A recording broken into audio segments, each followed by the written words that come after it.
saya dari Syariah Saham yang akan menjadi MC pada malam hari ini.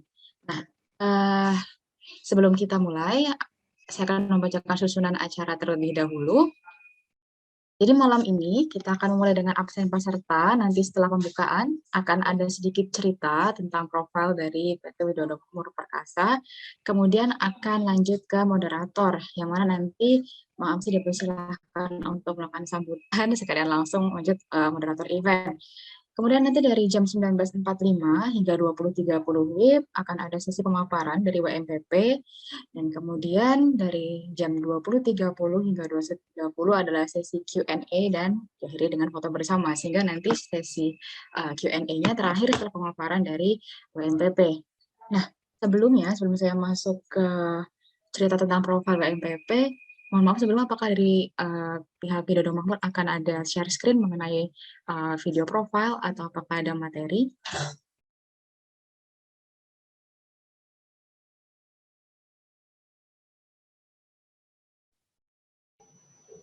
Ya Mbak, nanti mungkin ada pemaparan ya dari kita, jadi nanti ada share screen juga untuk presentasi sama beberapa video.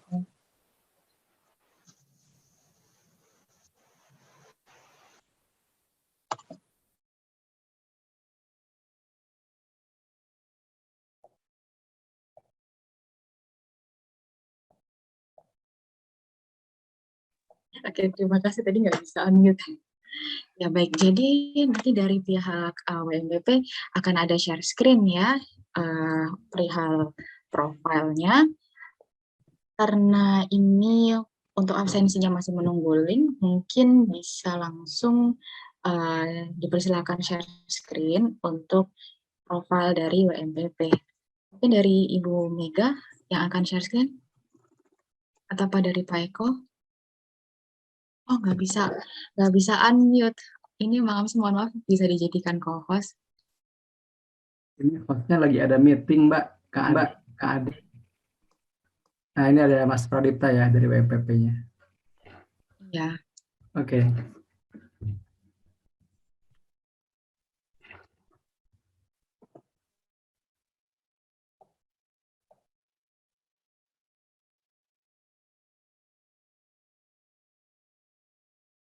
Mungkin Mas Eko mau dimulai dulu?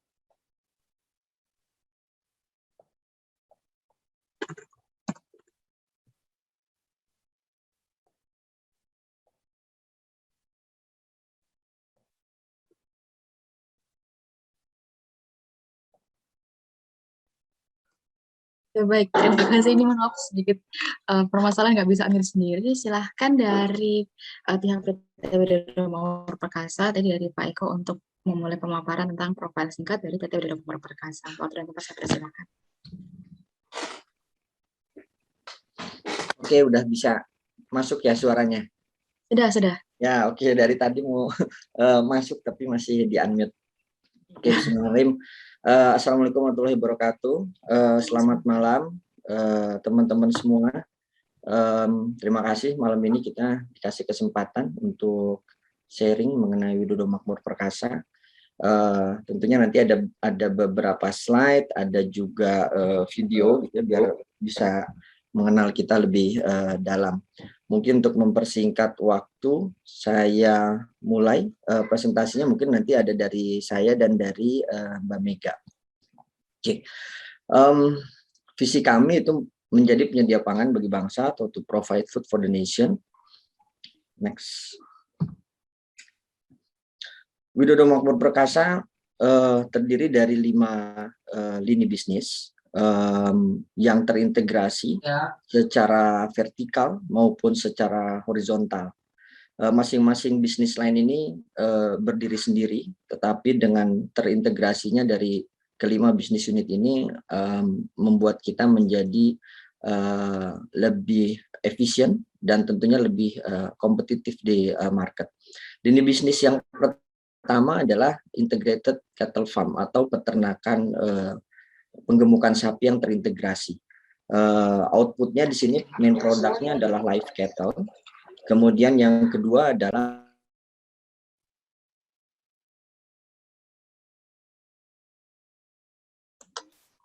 Sorry, Mohon maaf, barusan Pak ke Eko mute. suaranya. Ya, barusan Eh, ada yang memute. Ya, Sorry, Pak ya. Eko, mohon maaf, ini kita sesi pertama masih profil singkat terlebih dahulu ya Pak, untuk pemaparan yang lengkapnya nanti setelah ada sambutan terlebih dahulu. Oh, oke.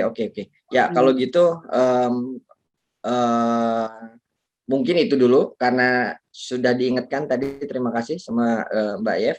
Intinya udah Makmur Perkasa. Nanti kita jelaskan lebih lanjut di sesi presentasinya ya, Mbak Yev ya. Ya. Oke, Baik. makasih. Ya, oke. Jadi sebenarnya ya PT Widodo Makmur Perkasa ini tuh dia adalah sebuah perusahaan yang besar di Indonesia. Dia punya 5 lini bisnis begitu. Ada punya poultry, lalu ada livestock, dan ada juga dia punya energy and construction, lalu ada commodity, jadi energy, construction, dan energy juga mulai bergerak di bidang renewable energy. Oke, jadi tadi sudah disinggung sedikit ya oleh Pak Eko, semoga bisa bikin tambah penasaran. Tapi sebelum menjawab rasa penasarannya, kita bakal masuk ke sesi sambutan terlebih dahulu ya untuk moderator, karena yang namanya moderator acara ini bukan saya tapi dari Syariah Saham, yaitu Mang Amsi sebagai foundernya. Oke, untuk Mang Amsi sambutannya akan dijelaskan setelah profil singkat dari Mang Amsi berikut ini. Saya izin share screen ya. Aduh, nggak bisa share screen. Oke, karena saya tidak bisa share screen, mungkin saya akan bacakan sedikit profil dari Mang Amsi. Seperti yang kita semua kenal ya, Mang Amsi ini adalah founder dari Syariah Saham. Nama panjang beliau adalah Asep Muhammad Saiful Islam, disingkat sebagai Amsi, maka lebih terkenal sebagai Mang Amsi. Beliau ini merupakan guru bahasa Arab di madrasah yang punya passion dalam hal investasi dan trading saham syariah. Yang mana beliau adalah founder dari Syariah Saham dan sudah menulis buku juga, judulnya Sari Kelapa, bisa didapatkan di Gramedia untuk belajar lebih lanjut tentang saham syariah, dan sudah menamatkan sekolah pasca sarjana di UIN Syarif Hidayatullah di Jakarta. Oke, jadi kalau misalnya ingin lebih tahu soal Mang Amsi lebih lanjut, Mang Amsi juga punya Instagram dan sangat aktif di Instagramnya di @mang_amsi. Nah, sepertinya kita bisa langsung aja ya ke Mang Amsi sendiri daripada saya cerita soal Mang Amsi. Mendingan Mang Amsi sendiri deh yang langsung ngomong langsung gitu ya untuk sambutan. Oke, kepada Mang Amsi sekaligus untuk memoderatori acara pada malam ini, saya waktu dan tempat.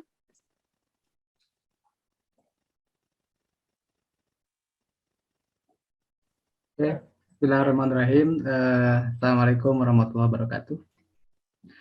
Terima kasih kepada Pak Eko dan Mbak Mega dari PT Widodo Makmur Perkasa yang sudah berkenan hadir di malam ini untuk sharing bersama kita terkait dengan rencana inisial public offering WMPP di akhir bulan ini. Terima kasih juga ke Kak Yev yang sudah membuka acara ini. Terima kasih buat semua teman-teman yang hadir di acara malam ini. Mudah-mudahan banyak hal yang bisa kita ambil hikmahnya dari dan ambil pelajaran juga dari paparan publik dari WMPP ini. Sebelumnya saya ingin izinkan saya memperkenalkan dua pembicara kita di malam ini. Saya mohon izin share screen dulu ya, teman-teman, sebentar, mohon maaf. Mohon maaf juga Mbak Mega dan Kak Eko, tadi ada ini ada sedikit trouble di awal ya terkait dengan Zoom-nya gitu, mohon maaf sekali. Nah, ini ada Mbak Mega dengan Pak Eko. Saya izin share screen dulu ya sebentar.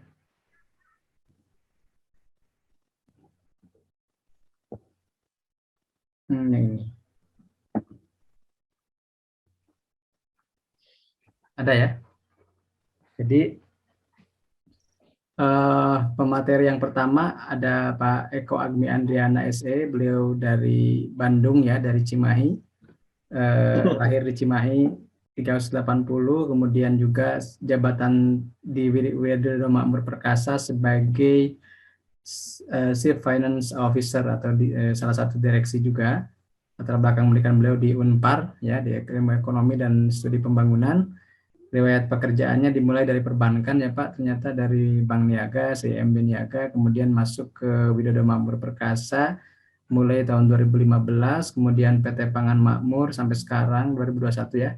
2021 di Pasir Tengah juga, dan terakhir sekarang sebagai CEO di PT Widodo Makmur Perkasa. Kemudian pemateri berikutnya nanti ada Mbak Mega Nur Fitriana. Beliau adalah Chief Operating Officer ya, dan Investor Relation-nya dari Widodo Makmur Perkasa. Sebelumnya juga pernah berkarir di perbankan, dan beliau background pendidikannya dari UGM, kemudian Erasmus Belanda, dan Lancaster University dari UK ya. Jadi pemateri kita di malam ini sangat kompeten dan juga mewakili dari Widodo Makmur Perkasa. Itu mungkin perkenalan dari saya. Mohon maaf kalau banyak kekurangan. Nah, untuk materi pertama kita kita persilakan kepada Pak Eko untuk memaparkan perihal Widodo Makmur Perkasa ini. Nanti setelah selesai pemaparan Pak Eko akan disambung juga dengan pemaparan dari Mbak Mega. Nah, nanti teman-teman yang penasaran tentang Widodo Makmur Perkasa ini, silahkan juga aktifkan bertanya di chat gitu ya, atau nanti mungkin bisa raise hand dengan persetujuan dari moderator tentunya. Terima kasih kepada Pak Eko dan Mbak Mega, saya persilahkan. Ya, hatur nuhun Kang Amsi, Kang Asep, manggilnya apa nih? Kang Amsi biasanya, Kang. Kang Amsi ya, hatur nuhun. Kang Amsi, waktunya sudah dikasih kesempatan kita untuk kenalan sama Kang Amsi dan teman-teman semua. Mudah-mudahan nanti kita bisa ini ya, sambil santai, tapi karena mau memperkenalkan, jadi izin juga kita pakai PowerPoint atau presentasi. Jadi melanjutkan yang tadi, mungkin balik lagi ke depan, mungkin tadi ada yang baru join juga. Widodo Makmur Perkasa, ya visi kita untuk to provide food for the nation, atau untuk menjadi penyedia pangan untuk bangsa. Kemudian selanjutnya, Widodo Makmur Perkasa itu ada 5 bisnis line yang terintegrasi baik secara vertikal maupun horizontal. Yang pertama adalah peternakan sapi terintegrasi. Dalam hal ini fokusnya di penggemukan sapi, sehingga produk utamanya adalah live cattle, jadi sapi hidup yang langsung dijual ke pet market. Kemudian yang kedua adalah integrated poultry farm atau peternakan unggas yang terintegrasi, mulai dari pabrik pakan, GPS, parent stock, kemudian sampai ke downstreamnya ke slaughterhouse. Di sini untuk Widodo Makmur Unggas kita fokusnya ada di penjualan karkas, agak berbeda dengan peers kita atau teman-teman pemain poultry di market lainnya yang mungkin terkonsentrasi di penjualan feed dan DOC. Kemudian yang ketiga adalah meat processing. Fokusnya adalah meat trading, daging sapi, kemudian dan produk olahan atau produk turunan lainnya. Kalau produk olahannya seperti sosis, bakso, bapau, nugget, dan lain-lain, termasuk juga kulit atau kulit yang sudah disamak, penyamakan kulit. Kemudian yang keempat adalah komoditi. Komoditi ini fokusnya ada di sebagai penyedia bahan baku pakan untuk di internal, baik di sapi bisnis maupun di poultry bisnis. Kemudian kita juga memiliki rice mill sebagai yang produknya adalah premium rice yang kita jual di pasaran baik di modern market maupun di retail. Dan yang terakhir adalah lini bisnis construction dan energi terbarukan, di mana lini bisnis ini hanya dikhususkan untuk mensupport development internal capex gitu ya, termasuk nanti pengembangan renewable energy yang akan kita lakukan di fasilitas-fasilitas produksi kita. Nah, lebih lanjut di slide berikutnya, bahwa ketiga lini bisnis yang pertama tadi, yaitu sapi, peternakan sapi, peternakan ayam, dan meat processing, itu yang menjadi di ini tuh unmute dulu. Oke.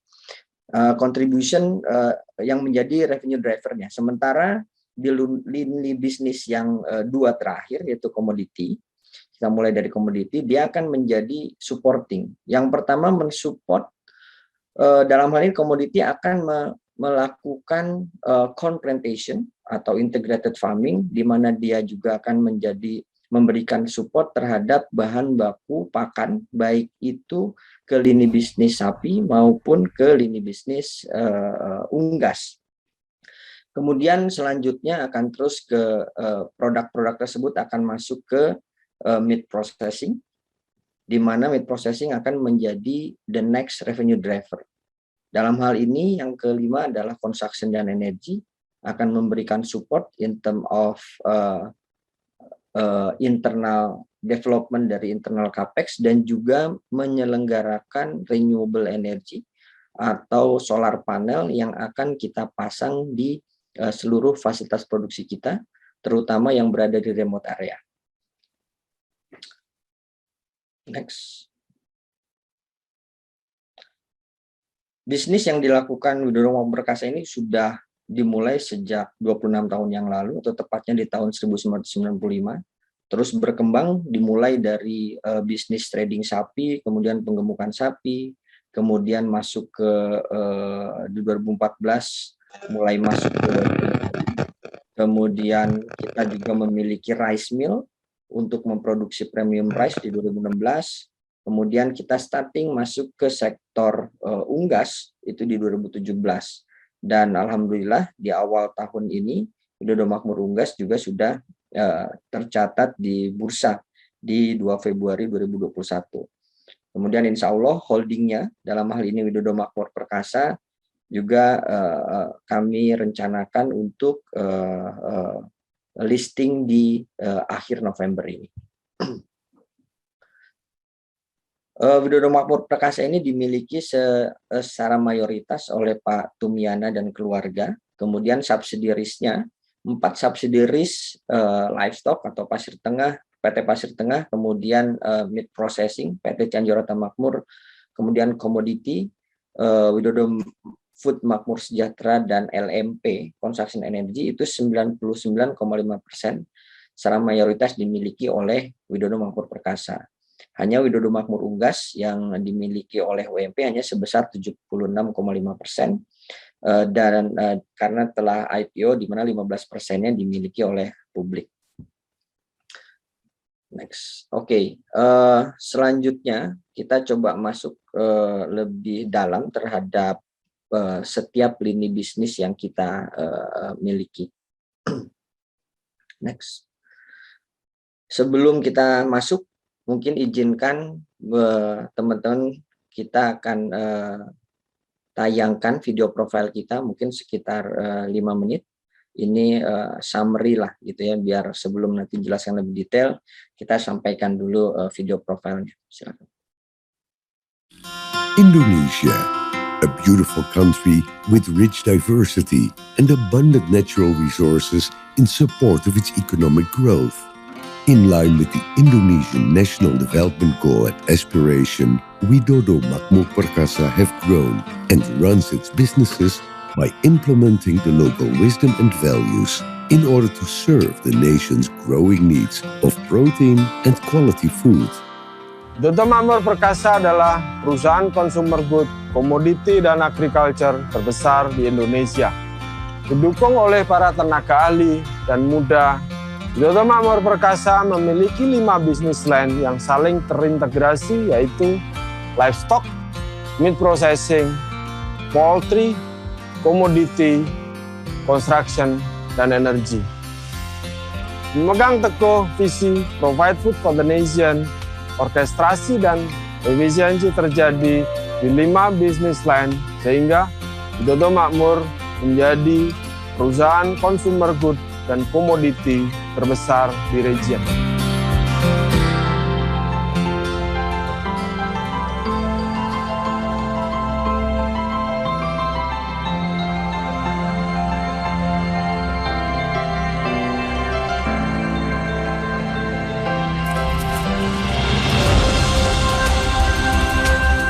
PT Pasir Tengah adalah salah satu lini bisnis dari PT Widodo Makmur Perkasa yang bergerak di sektor peternakan sapi terintegrasi, menghasilkan lebih dari 172.000 ekor sapi per tahunnya. Memfokuskan pada pengemukan dan pengembangbiakan untuk menghasilkan daging berkualitas dan bibit sapi unggulan. Kami mengelola pengolahan limbah sapi terintegrasi sebagai wujud nyata penerapan Zero Waste Solution.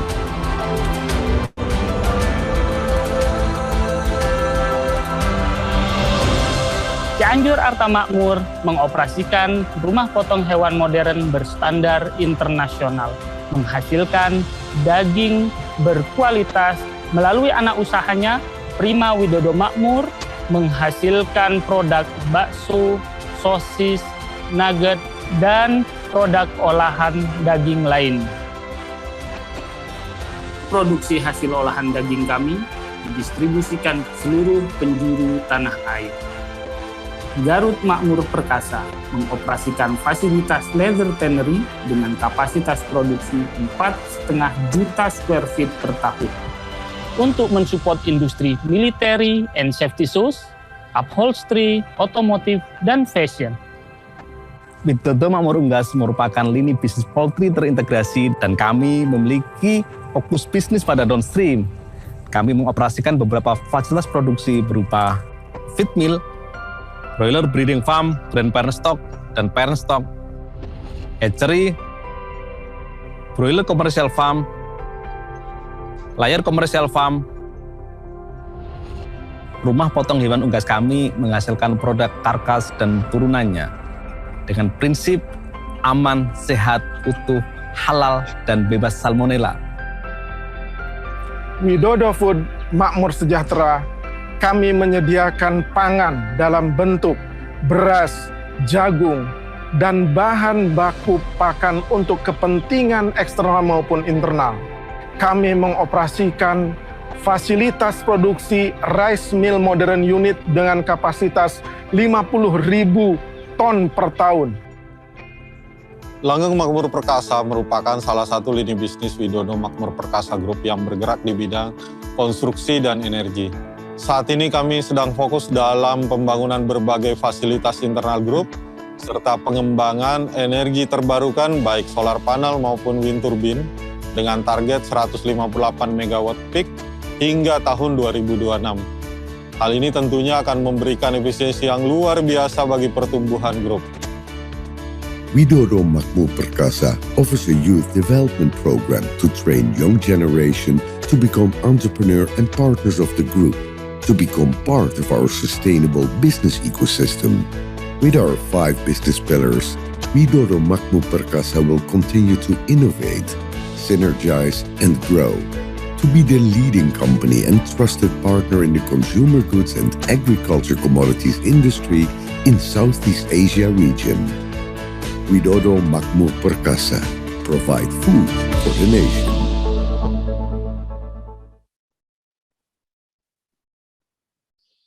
Oke, terima kasih. Tadi yang disampaikan di depan bahwa bisnis kita itu terintegrasi secara vertikal maupun secara horizontal. Jadi kalau dimulai tadi di slide kedua, kalau nggak salah ada bagan, ini kita tampilkan lagi dalam bentuk yang berbeda. Jadi kalau dimulai dari lini bisnis komoditis yang mensuplai bahan baku pakan untuk di lini bisnis cattle maupun di poultry, dimulai dari sana. Kemudian kita juga akan mengembangkan corn plantation yang mana akan mensupport kebutuhan pakan ayam, bahan baku pakan ayam kita sekitar 55%. Di mana 45%-nya kita akan ambil nanti dari komunitas atau bekerja sama dengan para petani dalam bentuk kemitraan. Kemudian step berikutnya adalah integrated farm, baik itu di cattle maupun di unggasnya, di mana berfokus terhadap pengembangan lini bisnis downstream. Dalam hal ini adalah penjualan karkas ayamnya. Kemudian dari cattle farm dan chicken farm akan masuk ke dalam meat processing yang menjadi revenue driver ketiga dari grup bisnis kita dalam bentuk meat fresh dan juga produk-produk olahan lainnya seperti sosis, nugget, bakso, dan lain-lain. Kemudian lini bisnis construction ini adalah yang memberikan support dalam hal internal development of capex, juga pengembangan solar panel atau energi terbarukan untuk seluruh fasilitas produksi kita. Next. Kita lihat satu-satu lebih detail mengenai lini bisnis di Widodo Makmur Perkasa. Yang pertama adalah Integrated Cattle Farm yang dioperasikan oleh PT Pasir Tengah. Saat ini kami memiliki kapasitas sampai dengan 172.000 ekor per tahun. Telah dievaluasi juga oleh Frost & Sullivan bahwa cattle farm kita adalah cattle farm yang terbesar di Indonesia. Kita ada 2 lokasi, pertama di Cianjur di daerah Cikalong Kulon. Mungkin Kang Amsi tahu di sana lokasinya untuk PT Pasir Tengah sekitar 130 hektar. Kemudian yang kedua ada di Cariu sekitar 35 hektar. Kemudian yang kedua adalah kita memiliki feed mill sendiri untuk memenuhi seluruh kebutuhan pakan di farm cattle kita. Kita juga melakukan pengembangan genetik baru atau genetik yang lebih efisien gitu ya, bekerja sama dengan Universitas Gadjah Mada yang tentunya juga akan memberikan nilai tambah terhadap bisnis di PT Pasir Tengah atau Integrated Cattle Farm. Kemudian yang kedua adalah lini bisnis poultry yang dioperasikan oleh PT Widodo Makmur Unggas Tbk yang tadi disampaikan bahwa sudah juga melantai di bursa di Februari 2021. Integrated Poultry Farm ini dimulai dari GPS sebagai indukan ayam yang teratasnya gitu ya, kemudian masuk ke parent stock. Kita juga memiliki broiler commercial farm dan fasilitas hatchery kita itu ada di Jawa Tengah. Kemudian feed mill kita untuk memenuhi seluruh kebutuhan pakan di Integrated Poultry Farm kami. Nah, fokus kami adalah ada di rumah potong ayam atau di downstream yang memproduksi karkas. Nah, berbeda dengan peers atau teman-teman pemain poultry lainnya, bahwa mereka lebih besar kontribusi revenue-nya itu dari sisi feed dan DOC. Kenapa kita strateginya adalah masuk ke downstream? Karena kalau kita lihat secara tren harga karkas dari tahun ke tahun itu terus naik, bahkan relatif stabil gitu ya. Jadi kalau teman-teman semua kadang mendengar bahwa ada market atau live bird, harga live bird turun gitu ya, di mana buat pihak yang lain merupakan liability, buat kita bisa menjadi satu opportunity. Ketika live bird price itu crash, kita bisa ambil dari market, kemudian kita potong sendiri dan kita masukkan ke dalam cold storage. Cold storage yang kita bangun itu cukup besar, itu sampai dengan 9.000 ton atau cukup untuk menampung stok selama 45 hari. Nah, dengan strategi ini WMUU dalam hal ini, mungkin teman-teman yang juga punya portfolio WMUU, kemarin kita baru rilis kinerja sampai dengan Q3 bisa terus tumbuh karena strategi kita ada di downstream. Next. Kemudian lini bisnis yang ketiga adalah meat processing. Dimulai dari rumah potong hewannya atau RPH. Saat ini kapasitasnya terbesar di Indonesia, rumah potong hewan modern terbesar di Indonesia dengan kapasitas 300 ekor per hari. Kemudian termasuk di dalamnya adalah fasilitas untuk pengolahan produk-produk olahan. Kemudian kita juga memiliki pabrik penyamakan kulit di Garut dengan kapasitas 4.500 square feet per tahun. Next. Lini bisnis yang ketiga adalah komoditi. Untuk mensupport kebutuhan internal dalam hal bahan baku pakan, kemudian juga memproduksi beras premium. Rice mill kita berada di Tegal dengan kapasitas 50.000 ton per tahun. Kalau dilihat kita mengembangkan atau menjual produk beras premium ini dengan brand Sumur 7 dan Pulau Sari. Next. Kemudian lini bisnis yang terakhir adalah construction dan energi. Telah disampaikan juga sebelumnya bahwa berfokus untuk pengembangan internal capex dan juga pengembangan renewable energy di fasilitas-fasilitas produksi kita. Next. Ini ada video ya Mas Jati ya? Betul Pak Eko. Video apa ngeheng nih? Video Pak. Video ya, oke. Ini ada video juga mengenai circular business kita. Yang ini nggak lama, mungkin sekitar 2-3 menit. Kita tonton sebentar. Silakan Mas Jati. Widodo Makmur Perkasa has built a robust ecosystem through its 5 business pillars. They are vertically and horizontally integrated with strong business process synergy. Agricultural commodities trading and plantation, focusing on internal feed material supply for cattle and chicken farms, creating efficiency and supporting the optimization of costs production. Integrated Cattle Farm operates the biggest cattle farm in Indonesia, focusing on cattle fattening, main product live cattle imported from Australia, implementing zero-waste cattle farming. Integrated Poultry Farm operates the biggest poultry abattoir in one location in Indonesia, focusing on abattoir segment. Main products are chicken meat, taking advantage on solid growth prospects and more stable price. Meat Processing and Products operates the biggest cattle abattoir in Indonesia, focusing on meat processing. Main product is beef meat, and in the near future, the processed meat products will be the next revenue driver for Widodo Makmur Perkasa Group.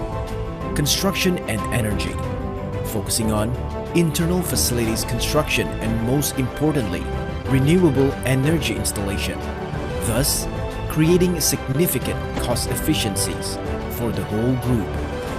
Therefore, only Widodo Makmur Perkasa has this unique comprehensive business model in Indonesia. Widodo Makmur Perkasa provide food for the nation. Oke. Ya, ini beberapa administrasi compliance dari fasilitas produksi kita. Tentunya rumah potong sapi, rumah potong ayam, dan produk-produk kita juga sudah tersertifikasi halal oleh MUI. Kemudian juga kita memiliki NKV. Kemudian khususnya untuk integrated farm poultry kita sudah memiliki sertifikat avian influenza flu free compartment, jadinya bebas flu burung lah gitu kira-kira. Kemudian untuk integrated cattle farm juga diaudit secara internasional terhadap compliance-nya animal welfare.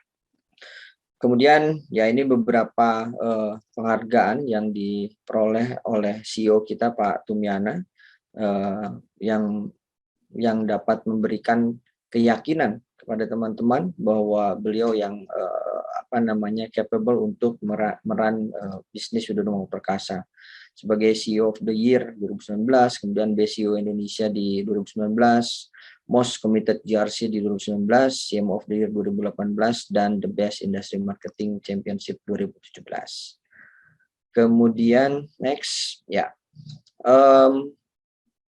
Fasilitas produksi kita itu saat ini lebih banyak di Pulau Jawa.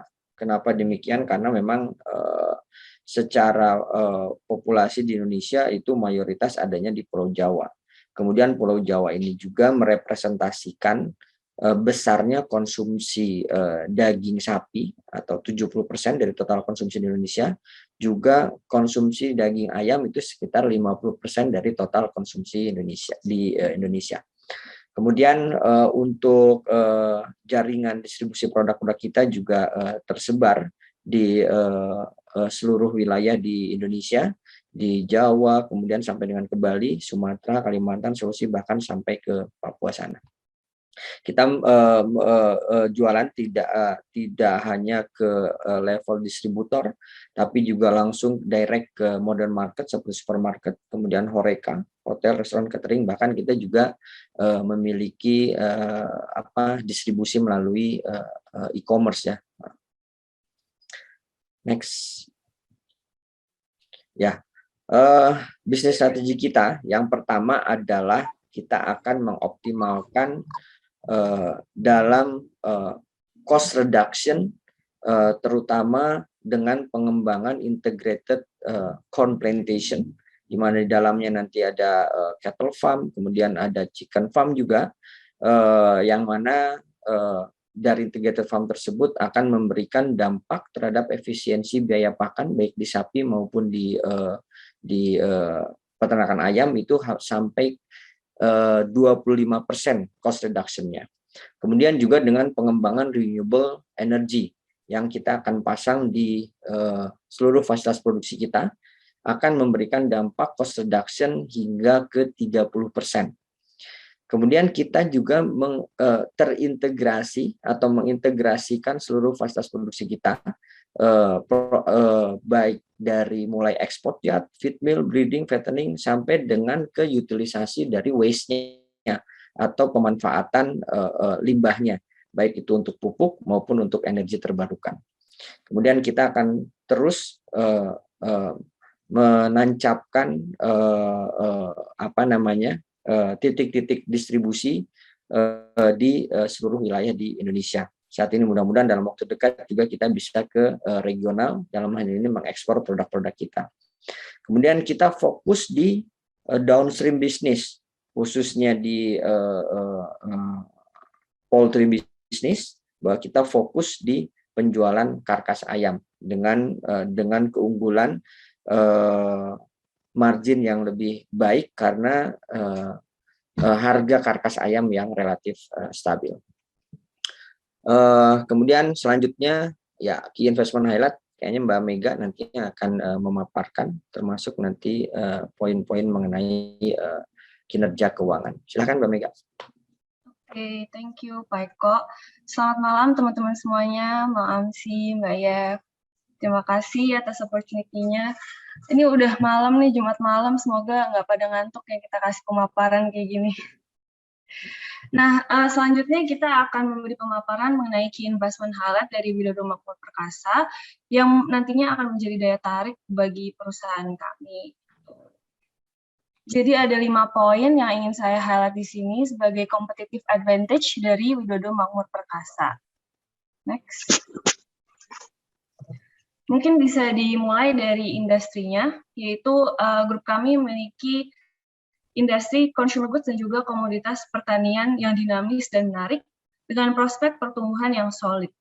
Di mana sebagai katalis, kami didorong oleh pertumbuhan populasi dan juga pertumbuhan GDP per kapita pada 5 tahun ke depan, yang nantinya akan mendorong konsumsi terhadap daging sapi dan juga daging ayam di Indonesia.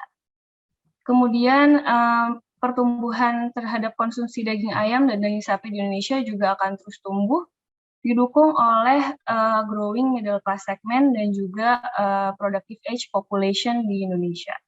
Di mana productive age population di Indonesia ini makes up almost 3/4 dari total populasi di Indonesia dan memiliki high lifestyle dan juga dine-out habits. Jadi dengan lifestyle ini akan menjadi support terhadap F&B industri dan juga meat industry di Indonesia. Nah, kemudian bisa dilihat juga pada table di atas bahwa selected food market consumption di Indonesia akan terus tumbuh pada 5 tahun ke depan hingga mencapai 1.029 triliun rupiah di tahun 2025.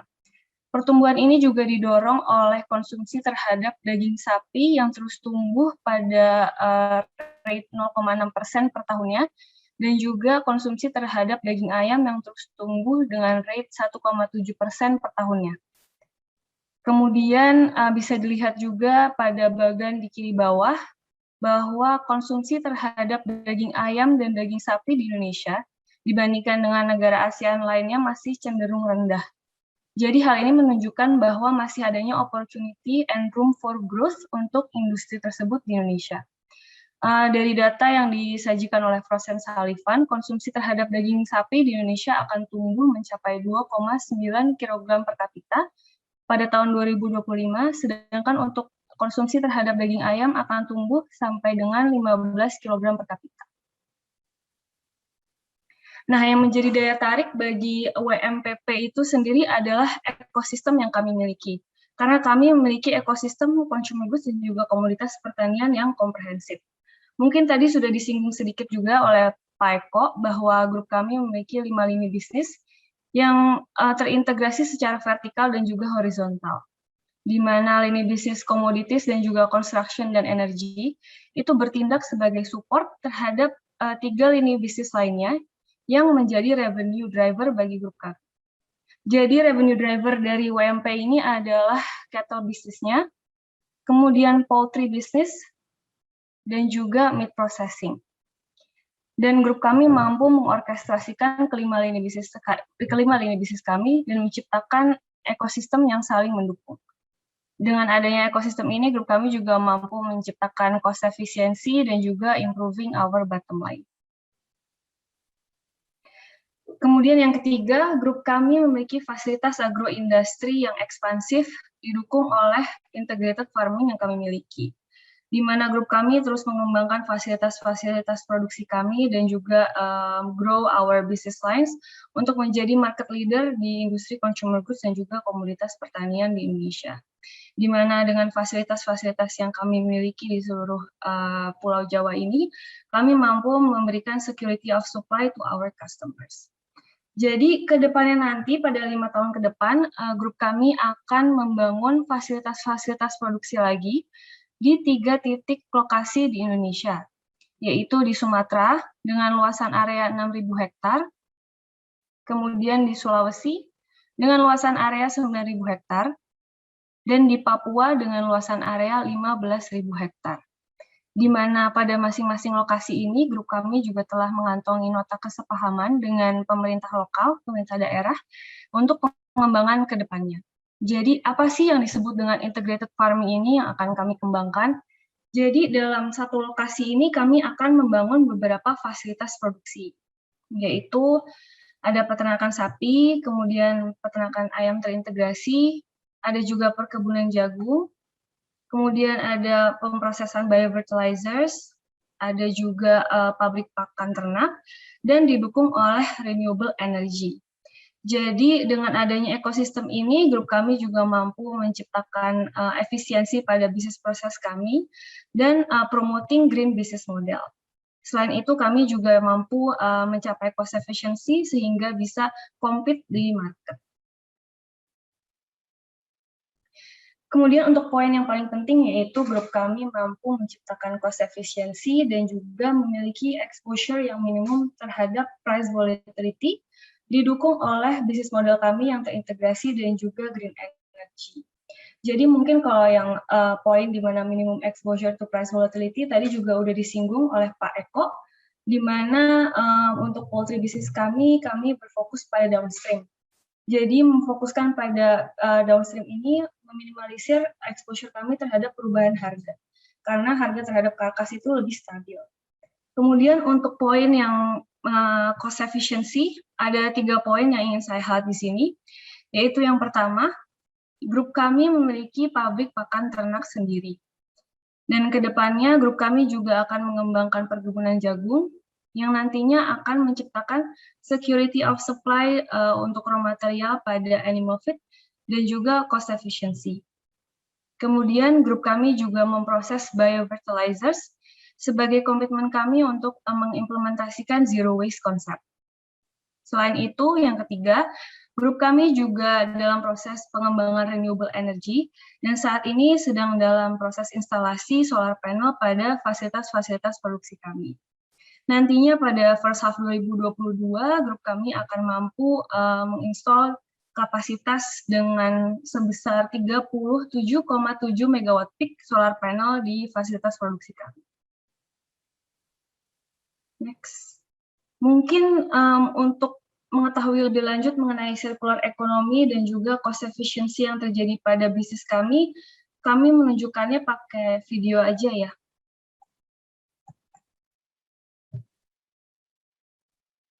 Bisnis UMP berfokus pada penyediaan pangan bagi bangsa, baik secara langsung maupun tidak langsung melalui peningkatan kesejahteraan masyarakat secara keseluruhan. Peternakan sapi terintegrasi mulai dari pembibitan, penggemukan, dan feed mill in-house. Limbah dari peternakan sapi kemudian diproses lebih lanjut sebagai energi biogas dan biofertilizer untuk digunakan secara internal dan didistribusikan kembali ke masyarakat. Biofertilizer digunakan sebagai pupuk kompos untuk perkebunan jagung WMP yang akan menciptakan efisiensi biaya. Jagung yang diproduksi secara internal akan diproses lebih lanjut menjadi pakan ternak unggas dan ampasnya akan diproses menjadi pakan ternak sapi. Cost reduction akan diperoleh pada proses ini. Ayam dan sapi dari peternakan selanjutnya diproses di abattoir dengan menggunakan standar yang sehat, aman, dan halal. Kami juga menyediakan produk siap masak seperti sosis dan nugget. Energi terbarukan akan dipasang pada fasilitas produksi WMP guna menciptakan efisiensi energi. WMP berusaha untuk menjaga bumi agar tetap terawat dengan menerapkan prinsip bisnis berkelanjutan. Kami juga berusaha untuk mengembangkan sumber daya manusia dan masyarakat sekitar melalui pelatihan kepada masyarakat sekitar, mitra kerja, dan wirausahawan muda Indonesia untuk people, profit, and planet. Komitmen WMP untuk berkontribusi pada negeri dengan menerapkan praktik lingkungan, sosial, dan tata kelola atau ESG yang bertanggung jawab menuju masa depan industri consumer goods and agricultural commodities yang sustainable. Widodo Makmur Perkasa, provide food for the nation. Oke, semoga video tadi cukup menjelaskan ya mengenai circular economy grup kami. Nanti kalau kurang jelas bisa kita diskusikan lagi ketika Q&A. Kemudian untuk poin yang terakhir yaitu grup kami memiliki proven management team dan juga operation excellence, di mana grup kami didukung oleh 3 board of commissioners dan juga 5 board of directors. Next. Nah, yang paling penting ini adalah pada seluruh bisnis proses kami dibantu oleh professional advisors yang dapat membantu kami untuk memastikan kelancaran bisnis kami dan juga pengembangan bisnis kami. Di mana professional advisors ini berfokus pada animal nutrition and feed science, kemudian animal reproductive management and technology, dan juga animal diseases atau pathology. Next. Kemudian saya akan memaparkan mengenai financial overview dari PT Widodo Makmur Perkasa. Dapat dilihat di sini bahwa total aset dari grup kami tumbuh pada first half 2021, didukung oleh investasi-investasi kami di beberapa lini bisnis kami. Kemudian untuk total equity juga tumbuh sebesar 86,4% year on year, didukung oleh IPO dari lini bisnis poultry kami. Kemudian dapat dilihat juga bahwa revenue pada first half 2021 tumbuh sebesar 80% year on year, mencapai 2,7 triliun rupiah.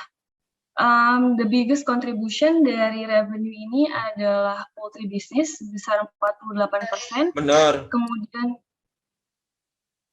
Kemudian cattle business 31% dan juga meat processing 13%. Tadi sudah disinggung juga bahwa 3 lini bisnis ini adalah revenue driver bagi grup kami. Next. Kemudian untuk gross profit juga terus tumbuh sebesar 93,9% year on year hingga mencapai 386 miliar rupiah. Hal ini sebenarnya didukung oleh salah satu abattoir facility kita yang baru commencing di first half 2021. Ini merupakan poultry abattoir dan increase increasing our carcass revenue di 2021. Kemudian comprehensive income juga tumbuh sebesar 77% year on year, dan EBITDA juga tumbuh sebesar 124% year on year. Kemudian ini adalah beberapa rasio yang menunjukkan tentang liquidity dan solvency kami, di mana current ratio itu dibukukan pada first half 2021 itu 1,1, kemudian debt to asset di 0,6 kali, kemudian untuk debt to equity ratio juga improve mencapai 1,67 kali pada first half 2021, dan cash ratio maintain di 0,04 kali. Kemudian untuk data ROI pada first half 2021 itu dibukukan 8%. Ini karena adanya investasi pada IPO Polri kami, yaitu WMUU. Kemudian untuk return on asset dibukukan di 3% pada first half 2021. Mungkin demikian pemaparan dari kami. Selanjutnya saya kembalikan kepada Mang Amsi selaku moderator. Oke, terima kasih Mas Eko, Kang Eko ya, karena orang Bandung ya. Kang Eko aja lah itu, Mas. Terima kasih Kang Eko. Ya mohon Kang, jadi sebetulnya Eko ngikutin nama dari daerah kelahiran ibu, asli nama Cimahi Kang. Lahir di Cimahi, besar di Cimahi. Jadi etama namanya blasterannya Eko di Jawa, Andriana di Sunda gitu. Oke. Ya sambil biar santai jadi sambil sore ya. Mohon. Dan ini sangat menarik ya. Alhamdulillah di malam ini Kak, kalau saya manggilnya Kak sih biar milenial. Kak Eko dan Kak Mega gitu. Partisipannya ada 70-an orang dan ini sangat kalau malam hari itu udah lumayan banyak lah. Karena kadang mungkin ada yang masih baru pulang kerja atau apa sambil nyimak begitu. Tapi insya Allah nanti ini juga kami record, jadi kalau teman-teman yang dari Syariah Saham yang tidak memiliki kesempatan di malam ini untuk nyimak langsung, nanti kita ada rekamannya begitu ya. Nah, dari paparan tadi kita sudah menyimak dari Kang Eko dan Teh Mega bahwa WMPP ini sangat komprehensif ekosistemnya gitu, terutama dari sisi peternakannya. Dari sisi peternakan itu, dan saya juga sebelum ini kan kebetulan saya pernah collab juga dengan WMUU Kang Eko. Jadi dengan Mbak Putih dan Mas Andi ya kalau nggak salah dari Widodo. Hadir juga itu. Ini ya? Di room ada. Ada ya? Oh, ada di room. Iya. Kalau Kak Teh Putih aja tuh nggak direct ke saya nge-message.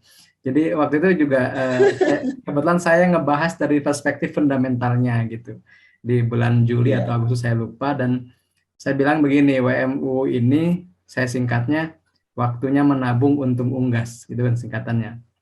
Ya, betul. Karena kan saya AMSI ya, ahli membuat singkatan iseng gitu. Jadi ya semua emiten bisa saya singkat ya, apapun hubungannya gitu. Termasuk juga mungkin nanti WMPP gitu ya, apa nanti saya buat lah waktunya mendulang profit prima misalnya, kan bisa seperti itu.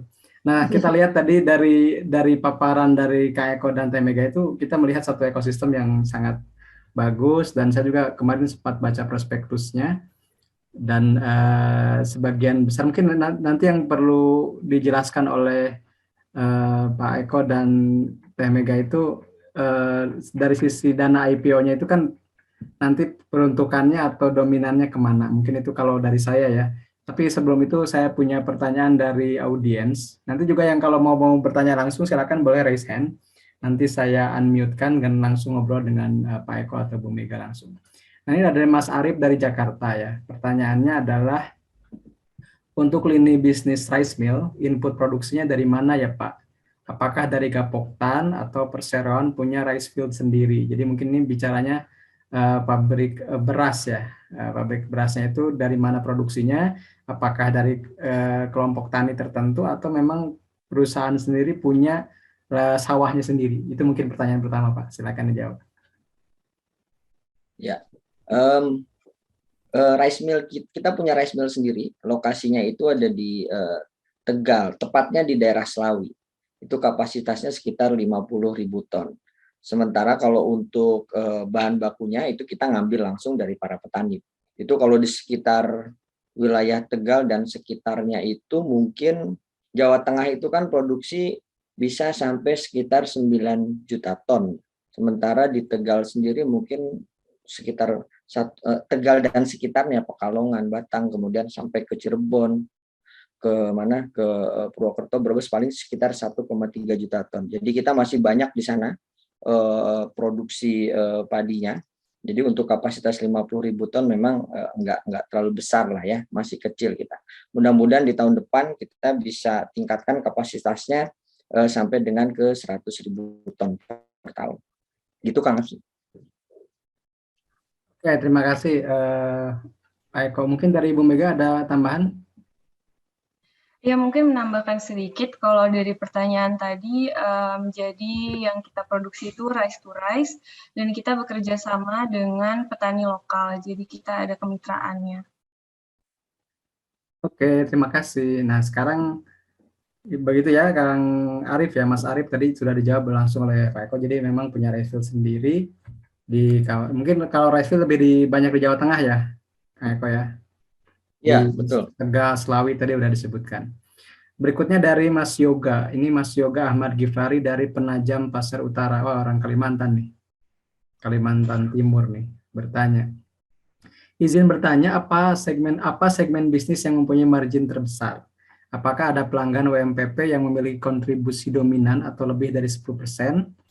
Apa keunggulan kompetitif dari produk olahan mungkin ya, produk jadi WMPP seperti bakso, sosis, dan lain-lain dibandingkan kompetitor lain. Jadi ada 3 pertanyaan nih. 1, segmen bisnis apa yang memiliki margin keuntungan ya, mungkin ini margin laba terbesar. Kemudian pelanggan WMPP yang memiliki kontribusi lebih dari 10%. Dan yang ketiga, keunggulan kompetitif dari produk olahan WMPP itu sendiri. Mungkin boleh dijawab oleh Pak Eko dan Mbak Mega. Silakan. Oke. Mas Jati mungkin boleh ditunjukin yang pie chart yang banyak itu, pie chart yang 3 tahun. Jadi kalau bicara margin, sebenarnya kalau ngomongin margin pasti besarnya itu ada di downstream, dalam arti produk olahan. Kalau ngomongin margin yang tertinggi, tapi saat ini untuk produk olahan proportionnya itu belum terlalu besar. Saat ini masih didominasi oleh poultry dan livestock ya. Nah, tapi di tahun 2022 ke depan itu proporsinya antara poultry, kemudian cattle, kemudian meat processing itu akan semakin berimbang. Jadi kalau dilihat kontribusi net profit gitu ya, akan besar karena seiring dengan volumenya juga itu akan ada di poultry, diikuti oleh cattle dan kemudian meat processing. Itu pertanyaan tadi mengenai profit ya Kang Amsi ya. Kemudian yang kedua mengenai apa tadi ya, lupa punten. Pelanggan, customer yang memiliki kontribusi lebih dari 10% misalnya dari mana gitu. Boleh dilihatin yang market share Mas Jati.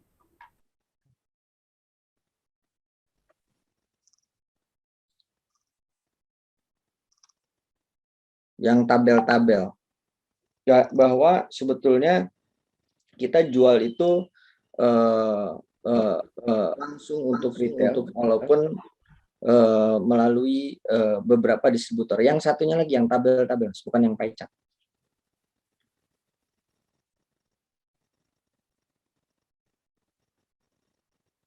Kelewat Mas Jati, yang ada bayarnya dari sektor mana aja gitu. Iya, betul. 95. Ya, itu mulai dari poultry. Jadi kalau dari poultry sendiri sebetulnya off-take market dari household, proses industri meat processing, Horeca dan lain-lain itu kita di 2021 ini kita sudah ter-off-take sekitar 85%. Itu bisa dilihat di sana persentasenya masing-masing. untuk di household ada 54%, di industri processing 31%, di Horeca 11%, dan di lain-lainnya sekitar 4%. Itu kalau mau lihat komposisi dari penjualannya ke segmen mana aja gitu.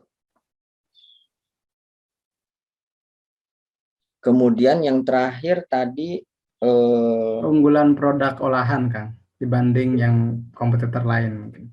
Keunggulan produk olahan dibanding kompetitor lain. Saat ini kita end produk kita salah satunya adalah penyamakan kulit. Itu pastinya secara biaya produksi itu lebih efisien. Kenapa? Karena sumber sapinya dari sendiri, kan. Sumber sapinya sapi sendiri, dipotong-potong sendiri, kemudian kulitnya kita samak sendiri. Saat ini kulit-kulit kita udah mulai masuk ke otomotif lah, otomotif yang cukup besar di Indonesia gitu ya. Nah, secara cost produksi akan lebih murah karena sumbernya dari dalam internal sendiri. Kemudian terkait dengan produk olahan daging, tadi dijelaskan di beberapa slide perihal circular economy, bahwa dengan kita menginisiasi integrated corn plantation, kemudian juga penggunaan renewable energy, akan memberikan dampak cost reduction sebesar 25% dari sisi pupuknya gitu ya. Kemudian dari sisi pemanfaatan energinya akan ada cost reduction 30%, yang otomatis cost production terhadap end produk kita akan menjadi lebih baik. Terus nanti untuk dipakai apa keunggulannya? Kita bisa pakai untuk compete di market, atau kita bisa juga untuk melakukan strategi pricing yang lebih baik. Saat ini kita punya sekitar 550 varian produk ya. Memang besarnya banyaknya medium ke bawah gitu ya. Kita pun memproduksi untuk yang medium up-nya. Saat ini majority masih medium low. Ada sekitar 550 varian produk yang saat ini diproduksi oleh lini bisnis meat processing. Gitu mungkin Kang Amsi. Mbak Mega ada yang mau ditambahkan? Sepertinya sudah terjawab semua dari Pak Eko. Cuma keunggulan lain mungkin produk kita itu lebih enak daripada yang lain ya.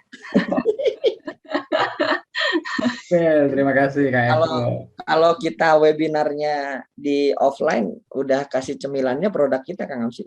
Bisa dikirim kok lewat itu, lewat kurir bisa. Jadi saya melihat, saya mengamati dari tadi bahwa di sini kuncinya adalah efisiensi ya. Jadi ketika kita punya sawah sendiri, punya peternakan sendiri, itu tentunya cost production-nya bisa direduksi sangat besar atau bisa diminimalisir. Dan itu menjadikan marginnya lebih besar ketimbang misalnya kita beli bahannya dari tempat lain gitu ya Kang. Jadi dari hulu ke hilir itu semuanya termanfaatkan dengan baik, dari mulai dagingnya, kemudian olahannya, kemudian juga sampai ke kulitnya. Dan saya juga baru paham barusan kalau kulitnya pun bukan, saya kira kulitnya kalau di kampung kan buat bedug aja ya, buat bedug masjid gitu. Ternyata kan masuk ke otomotif gitu, berarti kan partai besar ya di situ, bukan kecil lagi. Dan menariknya adalah WMPP ini salah satu pabrik terbesarnya ada di tempat saya lahir ya, di Cianjur, di Cikalong Kulon kan kalau nggak salah Kang Eko. Ya betul, Cikalong Kulon. Cikalong Kulon ya. Berarti perbatasan dengan Cariu dan Jonggol kan di situ. Ya.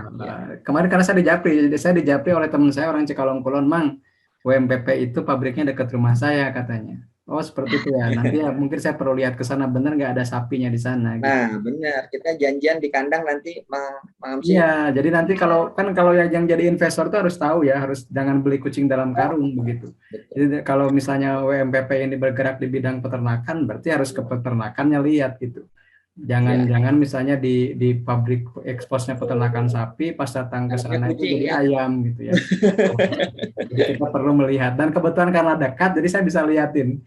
Terus saya punya WMU sih sahamnya, meskipun nggak banyak gitu ya, karena ketika melihat laporan kuartal ketiga itu sangat fantastis kenaikannya, labanya melonjak signifikan, dan seperti yang di sini juga ada teh putih ya, sewaktu itu kita pernah ngobrol, Dan saya pernah hitung-hitungan kan, nilai wajarnya itu ya paling murah juga di 400-500 gitu. Sekarang masih 190-an atau 200, masih ada potensial upside secara harga sahamnya. Tapi ini disclaimer on ya, hanya bagi orang yang sabar dan percaya begitu. Kalau ingin yang ingin naik cepat mah ikut aja influencer ya, tapi nggak ditanggung kalau turunnya gitu. Dan istiqomah lah gitu kan. Iya betul. Saya tadi kaget pas lihat Mas Eko, saya serasa di depan Ustadz Yusuf Mansur gitu. Kayak wajahnya mirip. Oke, kita lanjut ya, pertanyaannya dari Mas Galih nih, Mas Galih Indro Tanoyo. Karena ini banyak pertanyaan, di akhir banyak pertanyaan justru kan. Ya, alhamdulillah rame nih. Dan pesannya pun bertambah sekarang jadi Sabtuan kalau udah santai mah banyak yang nanya. Iya betul. Ya. Tadi kan wah tegang sekali gitu ya, padahal mah santai aja ya.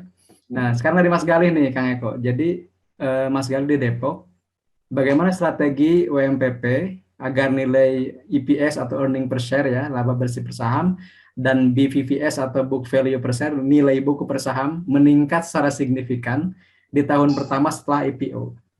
Karena waktu itu ya ketika saya ikuti WMU, Kang Andi itu bilang begini, Mas Andi itu, kami siap melipat empatkan, bukan melipat gandakan lagi. Kalau nggak salah dengar ya Pak Teh Putih ya, mohon dikoreksi. Saya siap harus 4 kali income-nya katanya, 4 kali revenue-nya dibanding tahun kemarin. Nah, kalau MPP sendiri bagaimana tuh strategi ke depannya? Ya. Jadi kita itu sampai dengan Juni 2021, UMP itu revenue-nya udah sekitar 2,7 triliun.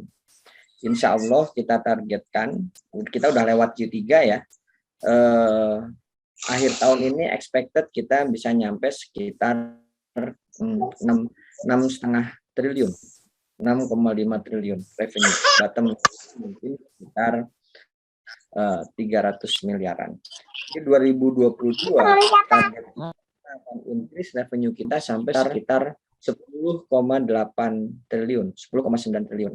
Bottom line-nya mungkin kira-kira sekitar 800 miliar. Nah, kalau ngomongin strategi, kayaknya kalau dari proyeksi tadi Kang Amsi lebih bisa ngitung lah dibandingin saya ya. Saya makan baru pemula ini. Tapi dengan fundamental seperti itu kita bisa berhitung sebetulnya. Nah sekarang kalau strateginya apa? Ya kita hanya bisa menunjukkan rencana kerja dan performance yang kita peroleh sampai dengan Desember ini dan rencana kita sampai ke 2021. Kalau market itu sekarang kan mayoritas sekarang retail ya, Kang Amsi ya. Retail dari 4 juta sekarang naik ke 7 juta. Nah, saya mau ngomong ke 7 juta itu kan pasti perlu minta bantuan Kang Amsi nih untuk bisa mendeliver informasi performance kita gitu. Ya, jadi udah beda dengan IPO atau 4 tahun yang lalu gitu ya, bahwa sekarang pemain retail itu jadi lebih banyak. Jadi kira-kira yang bisa saya sampaikan mengenai rencana ke depan ya, kita punya rencana kerja yang cukup challenging gitu ya, tapi bukan berarti tidak bisa dicapai itu dengan kapasitas produksi yang kita miliki saat ini. Sapi kita 172.000 ekor per tahun, sampai dengan 2021 ini expected 60% kita bisa utilisasi. Tahun depan akan lebih baik lagi seiring dengan perbaikan kondisi ekonomi kita gitu ya, kemudian inflasi dan lain-lain. Kemudian dengan RPA WMUU ya 12.000 ekor per jam. Nah, memang baru mulai di awal tahun ini gitu ya. Tahun depan kita akan double up kapasitasnya. Kita juga sedang bangun di Cianjur untuk RPA yang baru lagi. Jadi untuk ngitungnya nanti teman-teman atau Kang Amsi bisa lebih pintar ngitungnya dibandingkan saya. Gitu Kang. Ya, Kang. Kebetulan di beberapa hari yang lalu saya membuat video tentang saham-saham yang IPO. Salah satunya WMPP.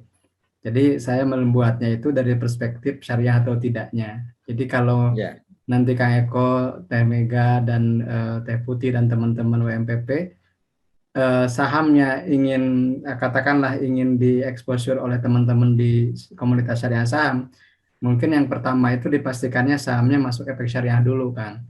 Karena kita nggak bisa bantu kalau sahamnya non syariah gitu.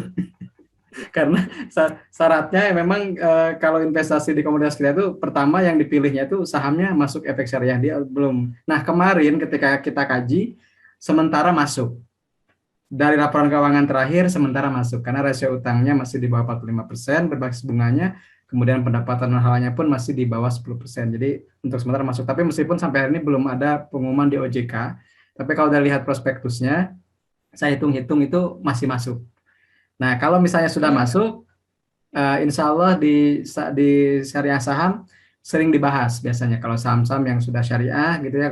Pertama masuk efek syariah, keduanya secara profitabilitas meningkat ya. Seperti tadi saya melihat kalau tahun kemarin itu kan 3 triliunan ya, Kang Eko, mohon diralatnya 3 triliunan misalnya di tahun sekarang 6,5 triliun, berarti kan itu double digit. Ya, 303 triliun, dan kalau sekarang menargetkan 6,5, ya teman-teman bisa hitung sendiri, berarti ada kenaikan lebih dari 100% pendapatannya gitu. Kemudian kalau kita lihat, tadi saya sekilas saja, dari 10 triliun target tahun berapa itu kan? Tahun 2022 ya? 2022. Dari 10 triliun Teh Mega, kemudian labanya bottom line-nya 800 M, betul nggak? 800 M berarti itu 800-an atau 900, berarti net profit marginnya kan udah kehitung teman-teman sekitar 9 atau 10%, dan bagi kita itu ya satu profitabilitas yang bisa dicermati lah begitu. Itu kan, jadi kalau ngitung-hitungan nanti saya bantu hitungin deh, nanti saya buat video sesuai MPP ya, insya Allah. Nah, siap. Alhamdulillah kalau tadi katanya harus masuk dulu efek syariah ya, kalau berdasarkan kemarin surat praefektif dari OJK ya udah tertulis juga sih dari OJK bahwa sampai dengan saat ini memenuhi kriteria efek syariah gitu. Mudah-mudahan kita masih ya, ke depannya terus masuk ke dalam kriteria itu, Kang. Gitu. Betul, Kang. Yang hitungin OJK, Kang. Betul. Suratnya soalnya. Saya juga suka ngitungin, Kang. Jadi sebelum OJK rilis saya suka ngitungin sendiri karena teman-teman suka nanya. Nah, kebetulan kalau misalnya nanti strateginya buat perusahaan yang ingin masuk efek syariah sebenarnya gampang, Kang. Pertama, kurangi utang ke bank. Yang kedua, terbitkan sukuk. Itu paling mudah. Kalau sukuk itu nggak dihitung utangnya. Jadi bukan utang semuanya sih, utang yang berbasis bunga gitu. Jadi meskipun WMPP misalnya katakanlah punya utang lebih dari setengahnya, tidak masalah kalau misalnya itu hutangnya hutang ke supplier, nggak masalah. Karena itu bukan hutang berbasis bunga kan, misalnya hutang pasokan aja. Oke, masih ada banyak pertanyaan, Kang. Nanti jadi ngobrolnya jadi kita berdua nih. Iya. Teman-teman ada dari yang ya dari Mas Syauki nih, Mas Syauki Aidi Rahman dari Medan tapi sedang kuliah di Yogyakarta, jadi mahasiswa ekonomi syariah nih, Kang. Beliau bertanya apakah WMPP ada rencana ekspansi bisnis keluar Indonesia dengan melakukan ekspor, dan ini juga ada di bawah ada pertanyaan yang mirip dengan itu seperti dari siapa nih, dari Mas Yandi kemudian dan yang lainnya. Jadi intinya bagaimana strategi untuk keluar negeri seperti itu, kan? Ya, Mbak Mega silakan. Boleh. Untuk keluar negeri saat ini kita juga masih mengkaji dan mencari partner, di fokusnya saat ini di Timur Tengah. Dan mereka ini di pasarnya itu demand-nya lebih banyak untuk season product. Jadi produk-produk olahan atau ayam yang sudah diproses dan diberi bumbu gitu. Cuma untuk partnernya sendiri kita masih mengkaji dan rencananya mungkin pada 5 tahun ke depan kita akan ekspor. Untuk sementara kita masih trying to fulfill the local demand. Ya, tambahan Kang Amsi. Jadi kalau kita bicara dari perspektif yang lebih luas gitu ya, 4-5 tahun ke depan itu beberapa bagian di dunia ini akan mengalami shortage pangan gitu ya, bahan baku pangan gitu ya, 4-5 tahun ke depan. Sehingga kalau bicara ke ekspor kita bisa melihatnya dari sisi sana gitu. Nah sekarang mulai tahun lalu harga komoditas di dunia ini lompat tinggi. Itu kenapa? Karena produksi komoditas pangan di dunia mulai turun gitu ya. Nah sekarang kita Indonesia yang hidup di 2 musim gitu ya, dengan tanah yang katanya nancepin tongkat juga bisa jadi makanan gitu ya. Kita punya matahari yang sepanjang hari, hujan itu bisa setahun 2 kali gitu ya. UMPP dalam hal ini yang ada di Indonesia itu layak untuk mengorkestrasi dalam hal menyediakan pangan. Saat ini ya kita menyediakan pangan untuk kebutuhan di Indonesia. Misalnya sampai dengan tahun 2025 target market share kita untuk cattle mungkin di sekitar 27%. Saat ini sekitar 17%. Kemudian untuk poultry-nya kita akan capai sekitar 14-15%, saat ini 7%. Nah, kalau bicara dengan kondisi scarcity food di beberapa waktu ke depan gitu ya, ya itu menjadi opportunity untuk kita untuk melangkah ke arah sana, gitu Kang. Oke, terima kasih Kang Eko dan Teh Mega. Kemudian pertanyaan berikutnya, untuk produk olahannya mungkin ada yang bertanya dari Kak Reni ya. Ya. Apakah ada merek khusus dari WMPP? Misalnya kan kalau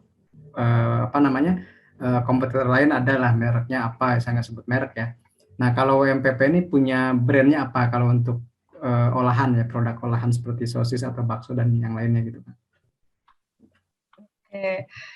Kalau untuk sosis kita ada Royal Java dan Java itu ada sosis, bakso, dan nugget. Kemudian untuk beras kita ada Sumur 7 dan Pulau Sari. Untuk daging cut meat-nya itu mereknya W-Meat. Dan untuk ayam karkasnya atau ayam potongnya itu W99. Ada W-nya mungkin ya, Kak Mega ya. Ya, kalau betul. sapinya nggak bisa dimerekin, Kang. Iya pasti. hidup soalnya. Kalau sapinya nggak bisa dimerekin. Nggak bisa, susah itu merekinnya. Paling dikasih nama Asep, itu sapi kurban namanya biasanya. Biasanya. Atau Tapi nomor. sapi yang punya nama cuma Idul Adha aja tuh. Iya, karena saya juga beli sapinya dari Cikalong kan, kalau mau kurban itu. Ya. Apakah itu mungkin dari WMPP juga ya? Boleh jadi ya. Oke, berikutnya ada pertanyaan dari Mas Gary Rashid dari Jakarta. Apa rencana WMPP dalam menghadapi pengurangan kuota impor sapi potong dari pemerintah? Menarik nih, Kang. Apakah sudah punya insight ke sana tentang ada pengurangan kuota impor sapi potong dari pemerintah? Ya, sebetulnya dari tahun ke tahun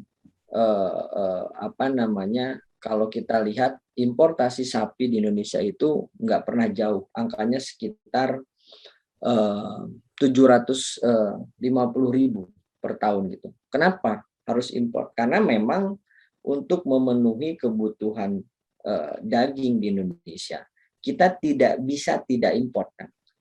Nah, nanti kalau misalnya kita tidak import sapi, itu kita nggak makan bakso tuh. Kenapa? Sebagian besar itu hampir 70% sapi hidup gitu ya, sapi potong itu juga masuk ke dalam industri meat processing, dalam hal ini bakso. Jadi kalau ngelihat ke sana kita sudah pernah mengalami beberapa sudah lama lah kita di dalam bisnis sapi ini. Kalau bicara kuota import itu sudah dihapuskan sejak tahun berapa ya? Saya lupa. Kalau nggak salah 2015 ya. 2016 ya. Jadi sekarang itu udah tidak ada lagi kuota sebetulnya. Jadi kita hanya mengajukan izin impor sesuai dengan kapasitas dan kemampuan kita. Kalau dulu memang iya dibatasin tuh, mau import misalnya ngajuin 100.000 disetujuinya misalkan hanya 70.000 gitu ya per tahun. Tapi kalau sekarang kita ngajuin 100.000 dikasih 100.000 sama pemerintah. Kenapa? Tergantung dari kapasitas produksi yang kita miliki. Gitu. Oke, Kang. Terima kasih atas jawabannya. Pertanyaan berikutnya dari Mas Yoga lagi nih. Mungkin ini sangat antusias dengan WMPP nih, Kang. Jadi cukup menarik melihat bisnis energi dan construction-nya WMPP. Apakah ke depan bisnis ini akan menjadi growth driver atau pemicu pertumbuhannya, penggerak pertumbuhan dari WMPP? Kemudian karena ke depan tren green energy sangat prospektif gitu ya. Apakah saat ini WMPP hanya supply energinya ke internal saja atau ada yang keluar grup?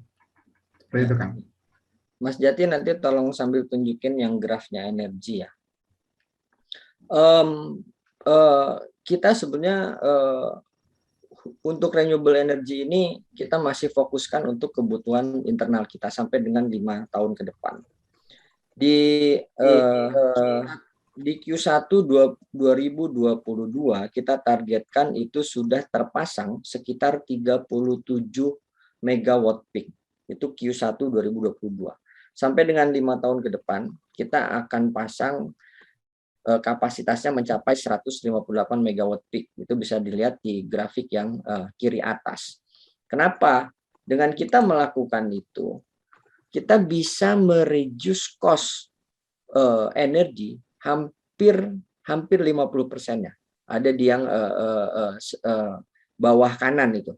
Cost reduction-nya itu yang warna abu-abu, kalau energy cost-nya yang warna merah gitu ya. Annual cost electricity-nya warna hijau. Nah, kita bisa melakukan penghematan sampai dengan sekitar hampir 50%. Nah, sementara kita memang akan gunakannya untuk kebutuhan kapasitas produksi di internal. Gitu. Apakah akan menjadi growth driver? Enggak. Kenapa? Karena ini sebetulnya lini bisnis construction dan energi hanya mensupport capex. Capex yang akan kita lakukan 5 tahun ke depan cukup besar. Hampir 11 triliun, tepatnya 10,9 triliun. Jadi sayang gitu kalau kita lakukan dengan kontraktor luar. Sementara CEO kita, dalam hal ini Pak Tumyana, pengalamannya sudah lebih dari 30 tahun di bisnis construction. Jadi ya daripada di kerjaan orang lain dengan di kerjaan sendirilah, lebih hemat gitu kira-kira kan. Nah, dia tidak sebagai revenue driver tapi sebagai bisnis support terhadap 3 lini bisnis lainnya. Gitu kan. Oke, kembali lagi ini berarti ke efisiensi ya Kang ya. Jadi bagaimana bisa mereduksi beban yang akhirnya bisa meningkatkan margin laba kan seperti itu. Kalau saya lihat dari sisi sekilasnya seperti itu ya.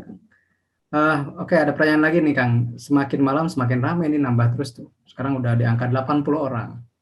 Mungkin memang ini penunggunya malam-malam nih biasanya ya. Semakin malam semakin ramai. Kita masih punya banyak waktu ya teman-teman sampai jam maksimal 21.30 gitu kalau masih ada pertanyaan. Nah, ini dari Mas Satrio Wahyudi dari Serang, beliau bertanya, dari prospektus WMPP, pendapatan WMPP Group khususnya dari Karkas, banyak yang dari mitra peternakan lainnya, pasar dalam negeri disalurkan lewat mana? Karena brandnya di Jakarta dan Banten asing nih. Nah itu kan, silakan jawab. Ya, memang kalau ngelihat Karkas itu kadang agak susah. Kalau kita lihat ayam gitu di supermarket, ayamnya kan apa ya Kang, istilahnya kalau saya udah buligir gitu kan, nggak dicapin, nggak ada mereknya kalau ayam biasanya. Beda sama sosis, bakso itu kan dikemas, ada kemasannya ya. Iya betul. Juga kayak daging sapi, daging merah gitu kan udah kalau di pasar, di supermarket itu udah dipotong-potong, nggak ada stiker mereknya, jadi nggak kelihatan. Tapi kita sudah masuk ke supermarket besar, dalam hal ini daging sapi, daging ayam, kita besar support ke Lions Perindo, kemudian kalau ke Horeca ada yang ke Pizza Hut, ada yang kemudian ke Carrefour ada juga. Yang memang agak sulit ngelihat brandnya ya, brandnya W99 itu kan ya kita tahu biasanya ibu-ibu kalau ke pasar kan nggak ada mereknya, itu ayam gitu, susah ngelihat mereknya. Oke. Jadi yang paling penting adalah market share-nya terus tumbuh ya Kang. Ya. Karena mungkin kalau ayam karkas daging yang sudah sudah dikuliti, bukan dikuliti apa namanya ya, buligir lah, udah telanjang gitu. Susah istilahnya apa ya, karkas ya namanya ya. Atau yang tahu istilah itu cuman saya sama Kang aja, yang lain bingung buligir itu apa itu. Buligir itu istrinya Paligir Pak. Iya. Ya. Jadi seperti itulah. Jadi mungkin Kang Satrio memang secara brand itu tidak kelihatan mereknya karena memang dagingnya nggak bisa dikasih merek gitu. Tapi secara penjualan tadi Pak Kang Eko sudah menjelaskan distribusinya itu sampai ke supermarket besar. Ini ada orang Lampung nih, kayaknya Kang Beni tulang bawang Kahartos Kang. Udah tahu beliau Kang Buligir berarti ya. Oke, ada pertanyaan lagi dari Mas Adit nih dari Balikpapan, Kalimantan Timur ya. Beliau bertanya, pada tahun keberapa dividen akan dibagikan? Nah, ini menarik juga kalau buat investor ya. Ya, untuk WMPP kita kan rencana listing ini di akhir bulan ini ya. Mungkin kalau geser-geser dikit di awal Desember gitu. So dari hasil proceed IPO pastinya kita akan lakukan dulu proceed itu untuk melakukan pengembangan produksi di tahun 2022. Jadi kita mungkin baru bisa membagikan dividen itu di tahun 2023 atas performance di tahun 2022 gitu. Kalau 2021 udah bagi tekaci Kang, udah baru 1 bulan ya kita IPO-nya. Gitu kan. Jadi mulai tahun depan berarti Kang ya? Ya, performance 2022 berarti ya kita bagiinnya di RUPS 2023 ya. Di tahun 2023 lah. Ya, ini juga menjawab pertanyaan dari Kang Alnap di bawahnya. Jadi pembagian dividennya kapan? Mungkin yang ditambahnya di sini payout ratio-nya maksimal berapa? Apakah ada kebijakan dividen di prospektus itu dibatasi DPR-nya ya, dividen payout ratio-nya sampai berapa persen dari EPS atau dari laba bersih kan? Ya, kita internal policy gitu ya, kita bagikan mungkin range-nya 20-30%. Oke. Karena mungkin masih berfokus kepada ekspansi ya Kang, pengembangan gitu. Jadi dividennya kan kalau ada yang dividennya sampai 90%, ada yang sudah sampai 100%, ada yang 100% lebih juga, entah dari mana uangnya gitu kan. Katanya sih laba ditahan tahun sebelumnya dirapel, kalau gaji itu dirapel gitu.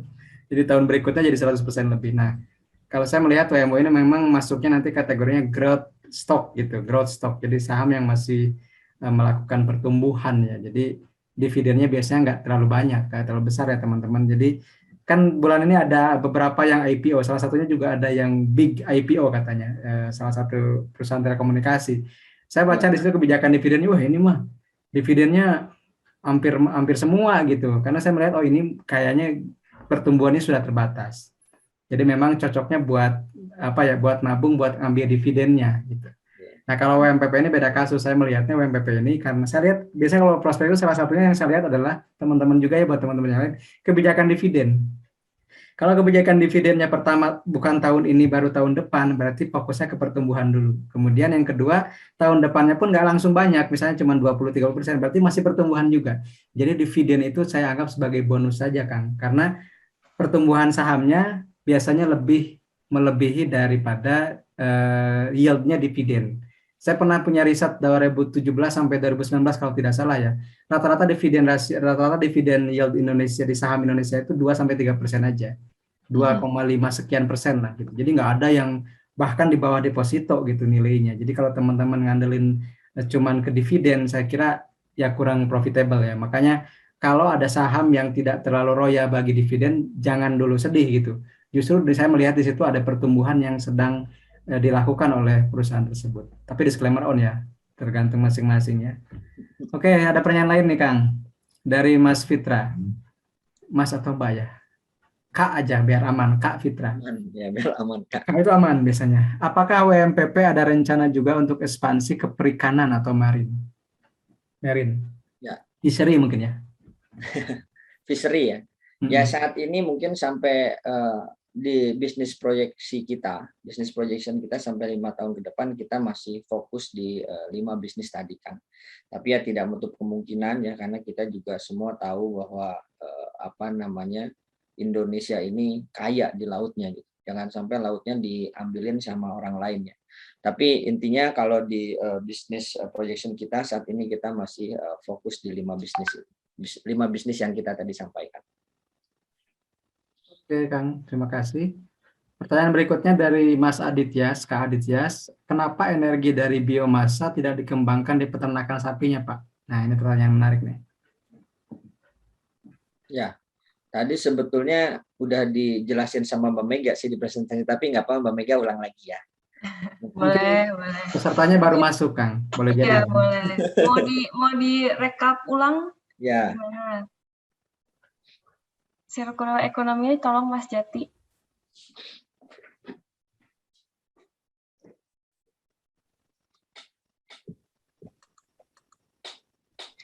Nah, jadi dari starting from integrated cattle farm yang kita miliki, itu nanti limbah dari cattle farm atau poultry farm akan diproses lebih lanjut menjadi biogas energi dan juga biofertilizers. Biogas energi ini tidak kita kembangkan sekali karena hasilnya dari peternakan sapi itu cukup kecil, mungkin hanya 3 megawatt peak. Jadi produksinya jauh di bawah dari renewable energy yang akan kami kembangkan. Gitu. Kemudian selain jadi biogas akan digunakan jadi biofertilizers. Nantinya biofertilizers akan digunakan sebagai pupuk kompos untuk perkebunan jagung yang kami kembangkan juga. Nantinya jagung yang diproduksi secara internal akan diproses menjadi pakan ternak ayam, dan limbah dari jagung tersebut akan diproses menjadi pakan ternak sapi. Dan ini akan menimbulkan cost reduction terhadap biaya jagung sebesar 25%. Kemudian pada seluruh bisnis proses kami juga didukung oleh renewable energy yang akan terpasang di fasilitas-fasilitas produksi dan juga peternakan kami. Dan pada 5 tahun ke depan, kami akan menginstal sebesar 158 megawatt peak capacity. Jadi itu adalah total capacity yang kami butuhkan untuk produksi di 5 tahun ke depan. Gitu. Oke.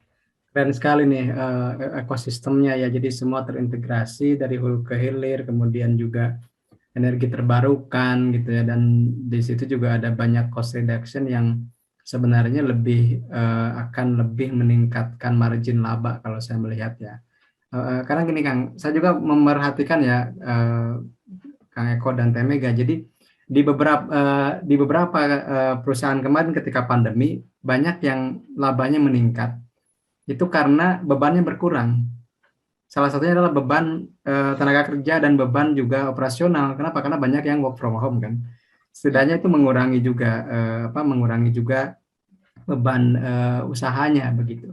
Nah, kalau WMPP ini saya melihat dari pemaparan awal itu di beberapa tempat, hampir di semua tempat itu terintegrasi dan juga ada efisiensi biaya dengan mengandalkan tadi internal gitu. Misalnya energinya menggunakan internal, bahan bakunya juga internal, kemudian juga ada tadi dari pupuk, kemudian menanam untuk pakan ternaknya dan seterusnya gitu. Dan saya kira ini sebuah insight baru buat saya dalam hal bisnis peternakan, dan juga mungkin teman-teman nanti bisa cek lagi ya seperti apa. Nah, berikutnya ada pertanyaan dari Kak Reni, berapa perkiraan harga sahamnya nanti? Nah, ini juga mungkin belum dibahas ya. Berapa perkiraan harga sahamnya nanti, Kak? Kalian sama dari Mas Kak Diki. Nah, Mas Jati, ini yang slide structure sekalian. Dia dari Lombok ya, betul? Ya, Kak Diki dari Lombok ya. Ya, kalau book building, masa book building sudah selesai sebetulnya. Tapi kita masih ada nanti masa penawaran umum. Ya, saya share sedikit. Kita offering size-nya itu up to atau maksimum sebanyak-banyaknya 25% saham baru, penerbitan saham baru. Itu sekitar 8,8 miliar lembar saham.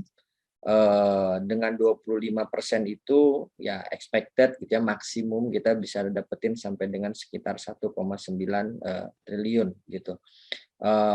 Kira-kira range harganya 160 sampai dengan 220, itu PI-nya sekitar 9,3 sampai dengan 12,5 kira-kira ya. Gitu Kang. Oke Kang. Nah, nanti penawaran umumnya siap-siap buat teman-teman semua. Penawaran umum itu tadi di slide selanjutnya sebenarnya ada jadwal penawaran umum itu insya Allah tanggal 22 sampai dengan 24 ya Mbak Mega ya. Betul. Ya, 22 sampai 24. Dan listingnya tanggal 25 kalau nggak salah ya Kang, atau 26, saya lupa. 26 Ini rencananya 26 Kang. Oh 26, hari Jumat ya. Ya. Berarti 2 minggu lagi dari sekarang itu. Ya, mudah-mudahan minggu depan kita udah bisa dapat final price-nya gitu ya. Nanti minggu depannya kita penawaran umum. Oke, dan kalau kita lihat logika sederhana ya Kang, WMU aja kan harganya 200 gitu. Itu anak usahanya. Berarti kalau WMPP harus di atas 200 dong. Enggak juga ya, enggak ngaruh ya. Oke. Kemudian apa? Bisa ngitung sendiri itu. Ini dari Mas Wahyu udah dijawab sebenarnya tadi ya. Jadi meskipun sampai hari ini di OJK belum muncul pengumuman, tapi tadi Kang Eko sudah menyatakan bahwa dari OJK sudah terbit pernyataan bahwa WMPP masuk daftar efek syariah gitu kan. Karena memang kita teman-teman yang di syariah saham itu yang ditanya pertama itu ini sahamnya memang syariah enggak gitu. Memang sahamnya ini masuk DES atau enggak gitu. Karena memang itu mungkin yang uniknya komunitas kita Kang. Jadi sekaligus perkenalan juga. Kalau mungkin yang lain kan asal cuan ya, yang penting cuan, yang penting untung. Kalau kita YPS dulu, yang penting syariah dulu gitu.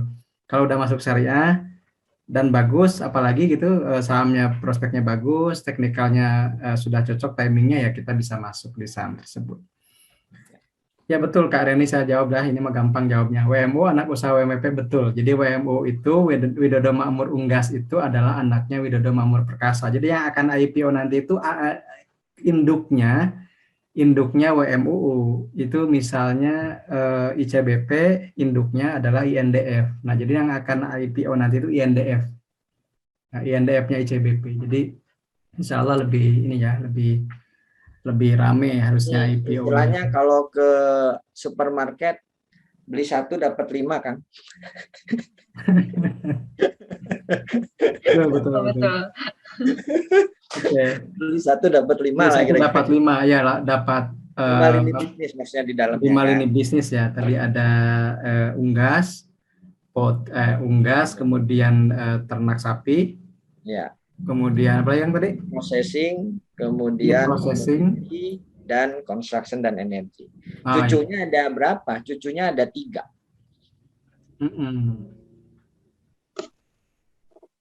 Oke. Jadi silakan kalau ada yang masih mau bertanya tentang WMPP, WMU lagi ke bawah WMU, masih WMU. Oke Kang, mungkin ada pertanyaan dari saya nih. Ini udah dijelaskan atau belum ya tadi ya? Alokasi dari penawaran umumnya. Oh ya. Belum ya nanti ada di ini sebenarnya di slide boleh tampilin. Di prospektus ya biasanya. Jadi ya di prospektus sebenarnya sudah ada juga. Itu sekitar saya lupa persen. Jadi nah ini ada. Sekitar 11% itu kita mau develop export yard gitu ya. Joint operation sama mitra kita di Australia untuk mengembangkan export yard, kemudian mengefisiensikan logistik untuk terkait dengan bisnis live cattle-nya atau pengembangan sapinya. Kemudian sekitar 19%, tadi kita beberapa kali sampaikan, kita akan mengembangkan integrated farming, yang mana di dalamnya ada corn plantation, kemudian ada cattle farm, ada juga poultry farm, di mana nanti dari integrated farming itu akan memberikan dampak ke internalnya sebagai cost reduction, otomatis akan mendorong performance kita gitu ya. Kemudian ke luarnya, karena integrated farm itu khususnya corn itu baru mensupport sekitar 55% kebutuhan bahan baku pakan, sehingga 45% dapat dari mana? Dari community. Jadi nanti sebagian juga kita akan kembali ke community. Yang kemudian 19% itu untuk pengembangan di subsidiaries atau anak-anak usaha, 18% untuk nurunin hutang gitu ya, dan sisanya untuk modal kerja. Itu Kang. Sip, Kang. Jadi ini juga salah satu hal yang bisa dipertimbangkan oleh calon investor ya, karena ada beberapa emiten Kang, IPO itu lebih dari setengahnya atau bahkan ada yang 70% itu buat bayar utang. Jadi belum apa-apa udah minjem utang, minjem duit ke investor buat bayar utang. Nah kalau ini saya lihat komposisinya bagus ya, karena kebanyakannya untuk pengembangan usaha dan juga modal kerja ya. Itu mungkin akan lebih meningkatkan profitabilitas dari emiten itu sendiri gitu, dibanding dengan misalnya kalau IPO cuman buat bayarin utang gitu, seperti itu. Dan berikutnya ada pertanyaannya apa ya nih? EIPO ada ya, di EIPO kan ada ya Kang? Di IPO ada Kang, ya udah dari lewat kan? Kalau saya sih cenderungnya belinya di pasar sekunder sih Kang. Harusnya dari 2 minggu lalu kita sama Kang Amsi nih. Tapi kan kalau saya itu lebih suka beli sahamnya pas listing di bursa Kang. Ya, ngepas ya. Lebih santai gitu. Kalau book building saya kan tinggalnya jauh ya. Dulu kan harus ngantri, Kang. Kalau sekarang sih bisa IPO ya, bisa Sama ya, elektronik. dulu mah harus datang ke sekuritasnya kan. Iya, dan kalau mesen 1.000 kan belum tentu dikasih 1.000. Dikasihnya 1 lot, 2 lot gitu. Nah, kalau di Ya. pasar sekunder kan tapi kita bisa borong tuh 100 lot, 200 lot gitu. Waduh. Meskipun harganya udah naik duluan sih gitu. Nah, udah naik duluan. Misalnya pas IPO langsung ARA gitu kan 25% ya Kak, kebagian. Biasanya sih fenomena di tahun 2021 kalau ada saham IPO ya 2-3 hari itu ARA dulu gitu. Jadi kita terus nggak kebagian pas mau beli itu. Pas udah di atas baru kebagian. Nah, mudah-mudahan WMPP itu ngasih napas dulu, diturun dulu deh bentar gitu kan. Biar ikut keretanya agak ketinggalan seperti itu. Oke, Kang. Ini saya kira di pertanyaannya JLU itu apa ya? JLU itu Joint Lead Underwriter, iya 4 sekuritas. Oh iya, betul. Joint Lead Underwriter-nya ada DBS, kemudian BRI Dana Reksa, CIMB, sama Mirae. Ya. Mirae. Mandiri sekuritasnya nggak masuk, betul. Kalau Mirae mah pasti rame, itu banyak retailnya itu masuk. Nah, itu rajanya retail kayaknya. Rajanya retail. 7 juta kayaknya di situ ada berapa tuh? Kalau saham syariah, kalau yang khusus di saham syariah itu baru sekitar 100 ribuan, Kang. Kalau yang data terbaru ya. Jadi data yang investor yang khusus untuk khusus punya SOTS ya, sistem online trading syariah, itu baru 100 ribuan orang. Tapi mungkin ke depan bisa lebih tumbuh lagi karena yang menjadi kendala di investor syariah itu buka akunnya masih manual, Kang, masih pakai berkas. Kalau yang lain kan sudah tanpa tanda tangan basah ya, semuanya pakai digital dan itu bisa memicu lebih cepat lagi. Nah, masih ada pertanyaan nih, Kang, ternyata dari Lombok lagi nih, dari Mas Diki. Berapa target peningkatan market share WMPP beberapa tahun ke depan mengingat di industri sudah ada existing player yang cukup kuat seperti Cepin, Java, dan lain-lain. Ya, sebenarnya tadi juga ada pertanyaan yang sama, saya sempat jelaskan juga. Saat ini kalau kita bicara poultry, itu sekarang memang masih kecil. Tahun ini mungkin sekitar 4%, tahun depan 7%, sampai dengan 5 tahun ke depan kita akan ada di angka 14-15% gitu ya. Terkait dengan sapinya saat ini 17%, 5 tahun ke depan mungkin kita akan sekitar 27%. Jadi kita bisa lihat ke sana. Nah, kalau nanyanya teman-teman player yang lain gimana? Di sini spesifik disebutin Cepin dan Java. Tapi kalau Cepin dan Java itu kan lebih spesifik ke poultry. Kalau gas ya. Tadi sebenarnya di slide kita ada tuh, di slide keberapa saya lupa. Memang kalau di Indonesia yang terintegrasi, yang memiliki 5 bisnis seperti ini yang terintegrasi rasanya baru kita gitu ya. Jadi kita comparable-nya dari joint lead underwriter kita, comparable-nya itu terhadap Tyson Food di mana di Amerika kalau nggak salah ya, sama Thai Food di Thailand gitu, yang punya yang similar lah, lini bisnisnya atau bisnis prosesnya similar gitu ya. Kalau Cepin Java itu kan lebih ke poultry.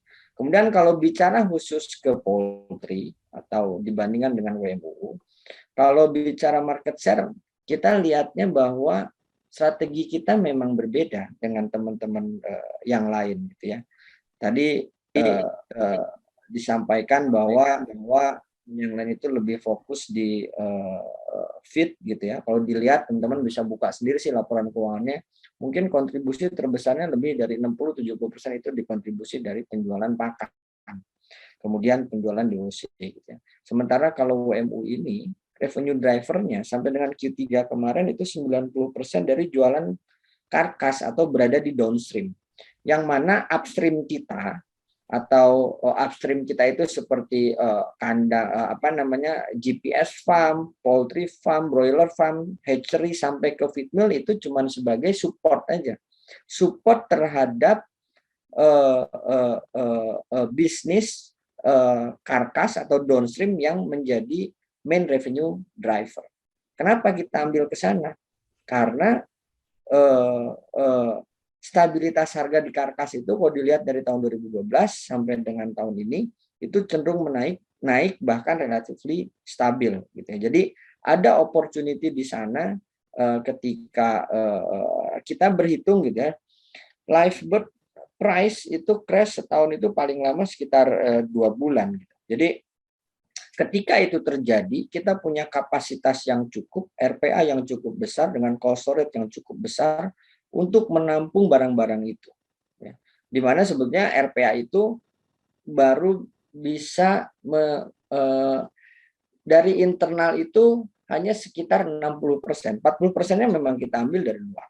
Gitu. Jadi itu akan menjadi opportunity bagi WMUU, sementara mungkin buat yang lain menjadi liability. Gitu kan? Oke, terima kasih Kang Eko. Ini ada pertanyaan menarik dan mungkin ini pertanyaan terakhir Kang.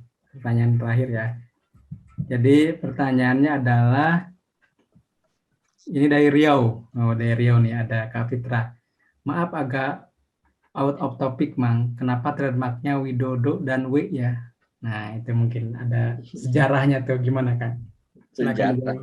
Ini mau jelasin saya atau Mbak Mega? Saya aja ya. Boleh, lebih enak Bapak aja jangan lebih enak saya aja. Trademarknya W ya ini. Widodo Makmur Perkasa itu berasal memang ya sampai sekarang perusahaan keluarga kan. Ya, sudah dimulai dari 26 tahun yang lalu dimulai di daerah Jawa Tengah, tepatnya di Klaten, itu di keluarga Pak Widodo. Dalam hal ini kalau di structure pemegang saham utamanya adalah Pak Tumyana, beliau adalah putra dari Pak Widodo. Jadi menggunakan nama dari keluarga. Itu sejarah kan, sejarah. Sehingga ya kita tidak boleh lupa dengan sejarah. Kan ada hashtag melawan lupa. Gitu kan. Jadi ya Widodo itu ya W kan. Itu branding kita. Gitu kan. Oke, mungkin ada kaitannya juga dengan apa namanya Widodo yang lain ya Kang ya. Iya betul ya. Dan saya juga sebenarnya malam ini sengaja menggunakan bajunya warna merah untuk menyesuaikan dengan logo dari WMPP itu sendiri. Atur nuhun. Dan saya yakin karena juga kalau tadi Kang Eko bilang sejarahnya adalah ini perusahaan keluarga, ada orang tuanya Pak Widodo, orang tuanya Pak Tum itu namanya Pak Widodo begitu. Dan mungkin juga yaitu ada hubungannya dengan jas merah gitu. Jangan sekali-kali melupakan sejarah. Nah, warnanya merah. Selalu ada singkatan yang terbersihnya begitu ada. Ya karena sudah singkatan ini semakin mengganggu saya, mungkin saya cukupkan sekian saja. Pertanyaan terakhir itu sudah dijawab tadi oleh oleh Kang Eko dan Mbak Mega. Sekali lagi kami dari Syariah Saham sangat berterima kasih dan suatu kehormatan bisa ngobrol, bisa diskusi. Meskipun kalau di pandu saya itu biasanya berantakan Kang, karena suka canda. Jadi sengaja ini teman-teman milih saya supaya di tengah malam supaya ketawa-ketawa katanya seperti itu. Ya. Gak tunduk Kang. Biar gak tunduk. Kebetulan pas saya lihat profilnya, wah Kang Eko orang Cimahi bisa diajak ke orang Cimahi mah. Dan terima kasih. Tadi saya kaget ketemu di Cianjur Kang. Kalau nanti janjian ya, saya mau ke PT Pasir Tengah tuh. Jadi wah ya, nanti kita joinan. Dekat dari rumah nggak Kang? Dari sana, dari saya sekitar mungkin 40 kilo lah dari sini. Karena kan Cianjur itu kabupaten terluas kedua setelah Sukabumi ya, hampir 4.000 km, 7 kali Jakarta dah. 7 kali Jakarta luasnya gitu. Jadi saya tinggal di tengah Kang. Kalau tugas ngajar saya di selatan, dekat pantai, dekat Santorini, Pan Cianjur, Karangpotong maksudnya. Jadi di Cianjur itu miniatur Indonesia dari mulai gunung, pegunungan, perkebunan, gunung berapinya ada, kemudian pantai samudranya lengkap. Jadi kalau kandang ingin sapi melihat juga ada. Gimana? Kandang sapi juga ada. Kandang sapi juga banyak. Dan ada namanya Kampung Kandang Sapi Kang. Tepatnya di Kecamatan Karangtengah. Begitu. Tapi kandang sapi yang besarnya ada di Cikalongkulon namanya PT Pasir Tengah. Tapi kandang sapi desanya ada di Kecamatan Karangtengah. Nyambung lagi ceritanya ya. Terima kasih. Nah ini juga ada Kang Asep. Kang Asep ini beliau dulu BPJS Cianjur dan tadi yang mengkonfirmasi bahwa Pasir Tengah itu memang di Cianjur karena yang ngurus BPJS-nya beliau. Alhamdulillah. Nah, beliau tapi sekarang lagi di Palangkaraya di Kalimantan Tengah karena tugasnya ke sana. Terima kasih Kang Asep juga sudah hadir. Terima kasih buat teman-teman semuanya. Nanti setelah ini ada sesi foto bersama dengan MC ya. Terima kasih juga atas perhatian semuanya. Sekali lagi saya ingin mengucapkan banyak terima kasih kepada Kak Eko, kemudian Teh Mega, dan tadi juga ada Mas Jati ya, Pradipta dan Jati yang sudah mempresentasikan acara malam ini. Juga ke Teh Putih yang menjadi inisiator acara, beliau ada nyumput di belakang, saya lihat di atas. Terima kasih juga sudah hadir di acara malam ini. Demikian, semoga bermanfaat. Saya kembalikan lagi ke IF sebagai MC. Terima kasih. Assalamualaikum warahmatullahi wabarakatuh. Waalaikumsalam. Waalaikumsalam warahmatullahi wabarakatuh. Terima kasih Mang MC sudah memandu dengan sangat baik sekali ya. Lalu terima kasih juga kepada Pak Eko dan kepada Kak Mega untuk pembahasan dari awal sampai akhir yang udah sangat jelas, clear banget. Tadi Q&A-nya juga udah dibahas semua. Oke, jadi karena kita sudah di penghujung acara, mungkin boleh untuk para pesertanya on cam sebentar karena kita mau foto bersama.